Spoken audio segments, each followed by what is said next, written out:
If for Pakistan it is terror and trade cannot go hand in hand, for the US it is tariff and trade cannot coexist.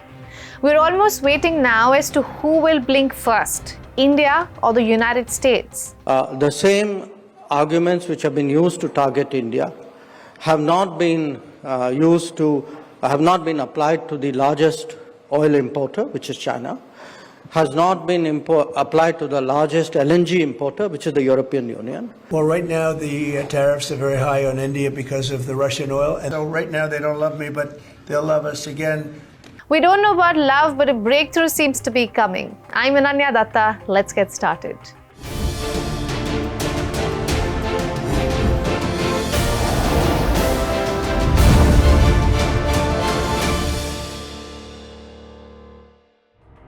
We need to first understand the space India is coming from. The country is the world's third largest oil importer and consumer. For its energy security, it needs to import 80% of its requirements.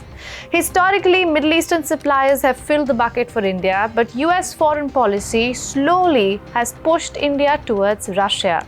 Be that by supporting Pakistan during the 1971 war or refusing to provide weaponry during the 1962 war with China.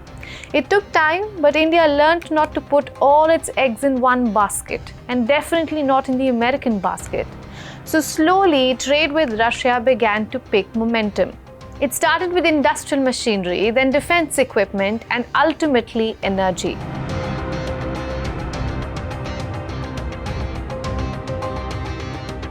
2022, the Ukraine war was a turning point and a sour point for the West. Russia began offering heavily discounted crude oil, dollar was ditched, both exchanged national currencies, and diplomacy thrived.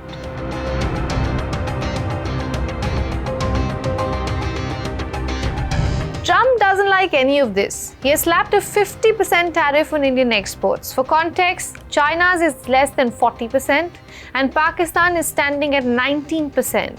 So experts are saying that the tariffs against India are basically a trade embargo. Making a deal with India, a much different deal than we had in the past. So right now they don't love me, but they'll love us again. We're getting a fair deal, just a fair trade deal. We had pretty unfair trade deals. They're very good negotiators, sir. Just you have to take a look at that, if you would, please.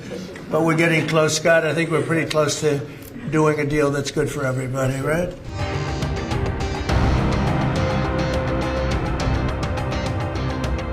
But Trump's issue isn't so much about India buying oil from Russia, it's to do with the timing. Trump is frustrated over his failed attempts of getting the Russian president to sign a peace deal in Ukraine.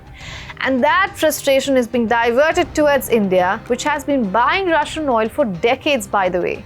Yes, the scale has dramatically increased, but that's because no one else is selling oil as cheap as Russia.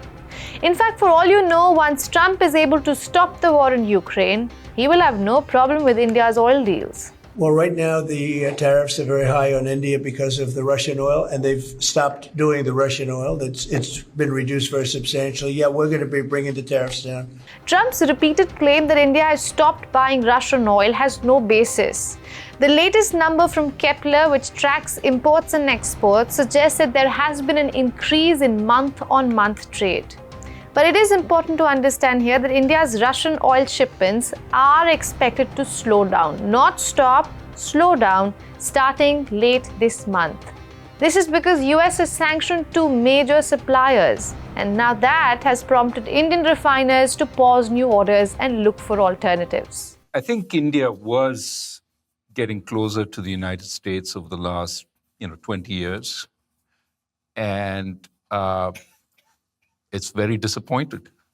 I'm not talking about leadership. I'm talking about people who, get hit with this. I mean, to rub salt in the wound. At the same time, Pakistan has a tariff rate of 19%. India has 50%. Where is the friendship between Modi and Trump that was extolled? And that it's a slap in the face for Modi because the Indian opposition is asking him, where's your friendship? But India is also thinking one step ahead.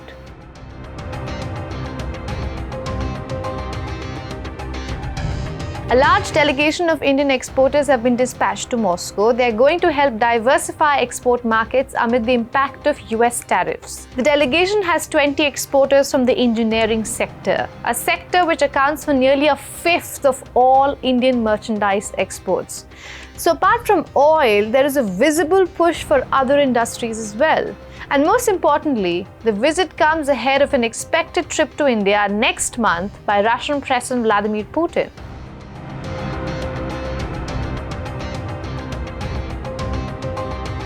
Experts are optimistic that India and the US will reach a deal in a week or in a month, but the damage may be done. Ex-RBI Governor Raghuram Rajan says India cannot trust the United States anymore. The US cannot be trusted. It's something that will have costs, and it's typically small and medium enterprises that will bear that cost. And the longer this lasts, the more it becomes a permanent rupture.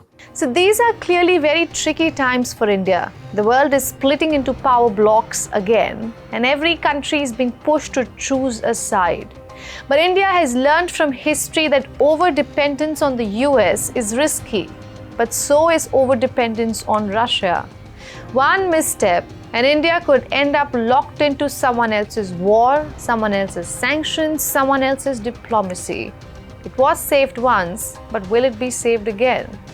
I'm Ananya Datta. Thanks for watching Grey Zone.